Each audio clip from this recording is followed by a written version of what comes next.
Hi എല്ലാ കൂട്ടുകാർക്കും പുതിയൊരു വീഡിയോയിലേക്ക് സ്വാഗതം. ഇന്നത്തെ നമ്മുടെ റെസിപ്പി എന്ന് പറയുന്നത് ചോറിൻ്റെ കൂടെയൊക്കെ കഴിക്കാൻ പറ്റിയ മുരിങ്ങയ്ക്ക കൊണ്ടുള്ളൊരു റെസിപ്പിയാണ്. നമുക്കിത് ലഞ്ച് ബോക്സിലൊക്കെ സൈഡ് ഡിഷായിട്ട് കൊണ്ടുപോകാൻ പറ്റിയൊരു റെസിപ്പിയാണ്. നല്ല ടേസ്റ്റാണ് കഴിക്കാനായിട്ട്.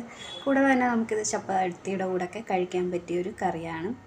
അപ്പോൾ ഇത് നല്ലൊരു ഈസി ആയിട്ടുള്ളൊരു റെസിപ്പിയാണ് കേട്ടോ. അപ്പോൾ ഇതെങ്ങനെ ഉണ്ടാക്കിയെന്ന് നമുക്ക് നോക്കാം. അപ്പോൾ അതിന് വേണ്ടിയിട്ട് ഞാനിതാ 3 മുരിങ്ങക്കായ തൊലി കളഞ്ഞ് നന്നായിട്ട് കഴുകി മുറിച്ചെടുത്തിട്ടുണ്ട്. ഇനി നമ്മളിതിലേക്ക് ചേർക്കാനായിട്ട് എടുത്തിട്ടുള്ളത് 2 മീഡിയം സൈസ് സവാള എടുത്തിട്ടുണ്ട്. അതൊന്ന് നീളത്തിൽ അരിഞ്ഞെടുത്തിട്ടുണ്ട്. കുറച്ച് വെളുത്തുള്ളി ചതച്ചെടുത്തിട്ടുണ്ട്. ഒരു ചെറിയ തക്കാളി എടുത്തിട്ടുണ്ട്. പുളി അധികം ആവണ്ട, അതുകൊണ്ടാണ് ചെറുതെടുത്തേക്കുന്നത്. പിന്നെ നമ്മൾ ആദ്യം മുരിങ്ങക്കായ കുറച്ച് വെള്ളം ഒഴിച്ചിട്ടൊന്ന് വേവിച്ചെടുക്കണം. അപ്പോൾ വെന്ത് മുരിങ്ങക്കായ ഉടഞ്ഞു പോകരുത്, ആ ഒരു പരുവത്തിൽ നമുക്കത് വേവിച്ചെടുക്കണം. അപ്പോൾ ഇതിലേക്ക് ഉപ്പൊക്കെ നന്നായിട്ടൊന്ന് പിടിക്കുന്നതിന് വേണ്ടിയിട്ട്, മുരിങ്ങക്കായുടെ ഉള്ളിലേക്ക് കുറച്ച് ഉപ്പൊക്കെ പിടിക്കുന്നതിന് വേണ്ടിയിട്ട് ഞാൻ കുറച്ച് ഉപ്പിട്ട് കൊടുത്തതിന് ശേഷം അടച്ചു വെച്ച് വേവിച്ചെടുത്തിട്ടുണ്ട്. അപ്പോൾ ഇതൊന്ന് കുഴഞ്ഞു പോകരുത്. അങ്ങനെ കുഴഞ്ഞു പോയാൽ നമ്മുടെ മുരിങ്ങയ്ക്ക ആണെങ്കിൽ നമ്മൾ റോസ്റ്റ് ചെയ്യുമ്പോഴത്തേക്കിനും അത് കുഴഞ്ഞു പോകും. അപ്പം ഞാനിതാ ഒരു പാത്രം വെച്ച് കൊടുത്തിട്ടുണ്ട്. അത് നന്നായിട്ട് ചൂടായതിന് ശേഷം അതിലേക്ക് ഞാൻ സൺഫ്ലവർ ഓയിലാണ് ഒഴിച്ചു കൊടുക്കുന്നത്. വെളിച്ചെണ്ണ വേണമെങ്കിൽ ഉപയോഗിക്കാവുന്നതാണ്. അപ്പോൾ എൻ്റെ ചാനൽ ആദ്യമായിട്ട് കാണുന്ന കൂട്ടുകാർ ആരെങ്കിലും ഉണ്ടെങ്കിൽ ഒന്ന് സബ്സ്ക്രൈബ് ചെയ്ത് സപ്പോർട്ട് ചെയ്യുക. വീഡിയോ കാണുമ്പോൾ ഇഷ്ടപ്പെടുകയാണെങ്കിൽ ലൈക്ക് ചെയ്യും. നിങ്ങളുടെ ഫ്രണ്ട്സിനൊക്കെ ഒന്ന് ഷെയർ ചെയ്ത് കൊടുക്കാനും മറന്നു പോകരുത്. അപ്പം ഞാനിതാ എണ്ണ ചൂടായതിന് ശേഷം കടുകിട്ട് കൊടുക്കുന്നുണ്ട്. അപ്പോൾ കടുകൊന്ന് നന്നായിട്ട് പൊട്ടിയതിന് ശേഷം ഇതിലേക്ക് ഇനി ഒരു നുള്ളി ചെറിയ ജീരകം ഞാൻ ഇട്ട് കൊടുക്കുന്നുണ്ട്. അപ്പോൾ ചെറിയ ജീരകം ഇട്ട് കൊടുത്തിട്ടുണ്ട്. ഇനി അതുകൂടെ ഒന്ന് നന്നായിട്ടൊന്ന് പൊട്ടി വരട്ടെ. അത് നന്നായിട്ട് പൊട്ടിയതിന് ശേഷം വെളുത്തുള്ളി ചതച്ചതിട്ട് കൊടുക്കുന്നുണ്ട്. ഇനി അതൊന്ന് ഇളക്കി കൊടുക്കാം. ആ വെളുത്തുള്ളിയുടെ ഒരു ലൈറ്റായിട്ടൊന്ന് കളറ് മാറി വരട്ടെ. അതിനുശേഷം നമുക്കിതിലേക്ക് സവാള ചേർത്ത് കൊടുക്കാം. ഇപ്പോൾ 2 സവാളയാണ് എടുത്തിട്ടുള്ളത്. അപ്പോൾ അത് ചേർത്ത് കൊടുക്കുന്നുണ്ട്. ഇനി നമുക്ക് ഈ സവാള ഒന്ന് വഴറ്റിയെടുക്കണം.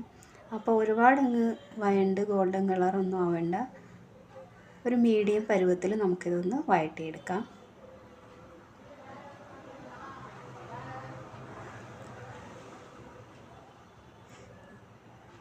അപ്പോൾ ഞാനിതിലേക്ക് കുറച്ച് ഉപ്പുകൂടി ചേർത്ത് കൊടുത്തായിരുന്നു.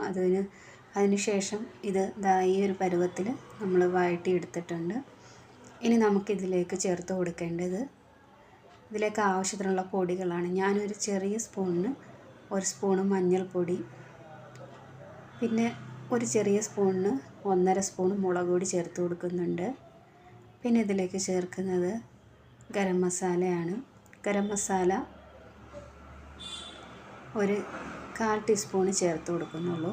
അതുകൂടി ചേർത്ത് കൊടുത്തതിന് ശേഷം ഇനി ഒരു 1/2 സ്പൂണ് മല്ലിപ്പൊടിയും കൂടി ചേർത്ത് കൊടുക്കുന്നുണ്ട്. അതുകൂടി ചേർത്ത് കൊടുത്തതിന് ശേഷം ഇനി ഈ പൊടിയൊക്കെ നന്നായിട്ടൊന്ന് മൂത്ത് വരണം. അപ്പോൾ ആ ഒരു മുളക് പൊടിയുടെ ആ ഒരു പച്ച മണമൊക്കെ പോകുന്നവരെ നമുക്കൊന്ന് മൂപ്പിച്ചെടുക്കണം. അപ്പോൾ പൊടിയൊക്കെ നന്നായിട്ട് മൂത്ത് വന്നിട്ടുണ്ട്. ഇനി നമുക്കിതിലേക്ക് ചേർത്ത് കൊടുക്കേണ്ടത് തക്കാളിയാണ്. അപ്പം ഞാനൊരു ചെറിയ തക്കാളിയാണ് എടുത്തേക്കുന്നത്. ഇത് പുളി അധികമുള്ള തക്കാളി ആയതുകൊണ്ടാണ് ഞാൻ ചെറുതൊരെണ്ണം എടുത്തേക്കുന്നത്. പുളി അധികമില്ലാത്ത തക്കാളിയാണെങ്കിൽ ഒരെണ്ണം ചേർത്ത് കൊടുക്കാം. അപ്പം അത് ചേർത്ത് കൊടുത്തതിന് ശേഷം ഇളക്കി കൊടുത്തിട്ടുണ്ട്. ഇനി നമുക്കിതൊന്ന് അടച്ച് വെച്ചിട്ട് ചെറിയ തീയിൽ ആ തക്കാളി ഒന്ന് നന്നായിട്ടൊന്ന് വെന്തുടഞ്ഞു വരണം. അതിന് വേണ്ടിയിട്ടൊന്ന് വേവിച്ചെടുക്കാം. അപ്പോൾ ഈ തക്കാളിയൊക്കെ വെന്ത് ഉടഞ്ഞു വന്നിട്ടുണ്ട്. അതിലേക്ക് ഞാനിനി നമ്മളിനി ചേർത്ത് കൊടുക്കുന്നത് നമ്മൾ ആ വേവിച്ച് വെച്ചിരിക്കുന്ന മുരിങ്ങക്കായില്ലേ, ഇതിലേക്ക് ചേർത്ത് കൊടുക്കണം. അപ്പം ഞാൻ നന്നായിട്ടൊന്ന് ഇളക്കി കൊടുക്കുന്നുണ്ട്. അപ്പം ഇനി ഇതിലേക്ക് നമുക്ക് മുരിങ്ങയ്ക്ക ഒന്ന് ചേർത്ത് കൊടുക്കാം. അപ്പോൾ എണ്ണയൊക്കെ നന്നായിട്ടൊന്ന് തെളിഞ്ഞു വന്നിട്ടുണ്ട്. ആ സമയത്ത് നമ്മൾ മുരിങ്ങയ്ക്ക ചേർത്ത് കൊടുക്കാം. ഇതിലേക്ക് ഒരല്പം വെള്ളം ഉണ്ടായിരുന്നു, അതുകൂടെ ചേർത്താണ് ഇതിലേക്ക് ചേർത്ത് കൊടുത്തേക്കുന്നത്. അതുകൂടി ചേർത്ത് കൊടുത്തതിന് ശേഷം ഇതിന് നല്ലതുപോലെ ഒന്ന് മിക്സ് ചെയ്തെടുക്കാം. ആ മുരിങ്ങയ്ക്കയിലേക്ക് ആ അരപ്പൊക്കെ ഒന്ന് നന്നായിട്ട് പിടിക്കുന്ന രീതിയിൽ ഒന്ന് ഇളക്കി മിക്സ് ചെയ്തെടുക്കാം.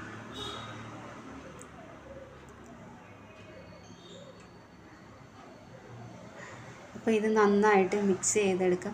പിന്നെ നമുക്കിതിൻ്റെ കൂടെ ചക്കക്കുരു ഇല്ലേ, അതും കൂടി ചേർത്തിട്ട് ഇതേപോലെ റോസ്റ്റ് ചെയ്ത് എടുക്കാവുന്നതാണ്. നല്ല ടേസ്റ്റാണ്. അപ്പം ഞാനതാ അത് നന്നായിട്ട് ഇളക്കി മിക്സ് ചെയ്തതിന് ശേഷം അതിലേക്ക് ഒരല്പം കറിവേപ്പിലയും കൂടി ഇട്ട് കൊടുക്കുന്നുണ്ട്. ഞാനിതിലേക്കൊരു അല്പം വെള്ളവും കൂടി ഒന്ന് ഒഴിച്ച് കൊടുത്തിട്ടുണ്ടായിരുന്നു. അതിനുശേഷം ഇതൊന്ന് മൂടി വെച്ചിട്ട് നമുക്ക് ആ അരപ്പൊക്കെ അതിലേക്ക് മുരിങ്ങയ്ക്കയിലേക്ക് ഇറങ്ങി എണ്ണ തെളിഞ്ഞ് വരുന്നവരെ ഒന്ന് അടച്ച് വെച്ച് വേവിച്ചെടുത്തിട്ടുണ്ട്. ഇനി ഇതേ അടപ്പൊക്കെ തുറന്ന് നോക്കി എണ്ണയൊക്കെ തെളിഞ്ഞ് വന്നിട്ടുണ്ട്. ഇനി നമുക്ക് തീ ഓഫ് ചെയ്യാം. അങ്ങനെ നമ്മുടെ മുരിങ്ങയ്ക്ക ഫ്രൈ ഇവിടെ റെഡി ആയിട്ടുണ്ട്. നിങ്ങളിതുപോലെ തയ്യാറാക്കിയിട്ടില്ലെങ്കിൽ തയ്യാറാക്കി നോക്കുക, നല്ല ടേസ്റ്റാണ്. അപ്പം വീഡിയോ ഇഷ്ടമായെങ്കിൽ ലൈക്ക് ചെയ്യും, കമൻറ്റ് ചെയ്യാനും മറന്നു പോകരുത്. അപ്പം പുതിയൊരു റെസിപ്പിയായിട്ട് ഞാൻ വീണ്ടും വരുന്നതായിരിക്കും. അപ്പം നിങ്ങൾ ഉറപ്പായിട്ട് ഇതൊന്ന് ഉണ്ടാക്കി നോക്കണം. അപ്പം മുരിങ്ങയ്ക്ക കിട്ടുമ്പോൾ ഇതുപോലെ നിങ്ങളൊന്ന് ട്രൈ ചെയ്ത് നോക്ക്, ഉറപ്പായിട്ടും ഇഷ്ടപ്പെടും. ഇഷ്ടമായെങ്കിൽ കമൻറ്റ് ചെയ്യാൻ മറന്നു പോകരുതേ.